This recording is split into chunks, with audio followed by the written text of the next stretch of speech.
గుళ్ళు గోపురాల అర్థాలంటే ఏముంటాయబ్బా? పలానా జాతరకు గిన్ని లక్షల మంది వచ్చిండ్రు, పలానా గుడికి భక్తులు పోటెత్తిండ్రు, స్వామివారి దర్శనానికి ఇన్ని రోజులు, దేవతామూర్తుల ఊరేగింపు మా సంబరంగా వేసిండ్రు, ఆలయ ఉండిల లెక్కింపు, ఇన్నొద్దుల్లా ఇన్ని కోట్ల ఆమ్దాని, ఇగో గిట్లనే ఉంటాయి. ఈ నడుమ దేశమంతా పూరి జగన్నాథుని రత్న భండాగారం గురించి మాట్లాడుకుంటునే అలా ఓ సాములోరు గీ ముచ్చటెల పెట్టిండు. 228 किलो सोना का घोटाला केदारनाथ में हो गया, कौन जिम्मेदार है? क्यों इस बारे में जांच नहीं होती है? क्यों भाई इस बारे में निर्णय नहीं होता है? అర్థమైందా? మంచుకొండలున్న కేదార్నాథ్ గుళ్ళకెళ్లి 228 కిలోల బంగారం గయాబైందట. ఎంక్వైరీ ఎందుకు చేస్తలేరు, ఎవలెందుకు పట్టించుకుంటలేరని గరమైండు జ్యోతిర్మఠ శంకరాచార్య అవిముక్తేశ్వర ఆనంద స్వామి. గుడి లోపట బంగారం పూత పేరు మీద 125 కోట్ల స్కామ్ జరిగింది అంటున్నాడు.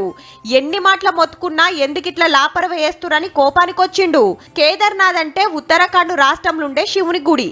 అన్నిటి లెక్క ఏడాదంతా తెరిచి ఉండది. చలికాలం రాగానే మూసేస్తారు. తొవ్వ మంచుగుండది, మంచు గుట్టలు గరుగుతుంటే భక్తులకు తక్లీఫైతదని తలుపులు కుల్లై దాకా ఎవ్వలటు ఓరు.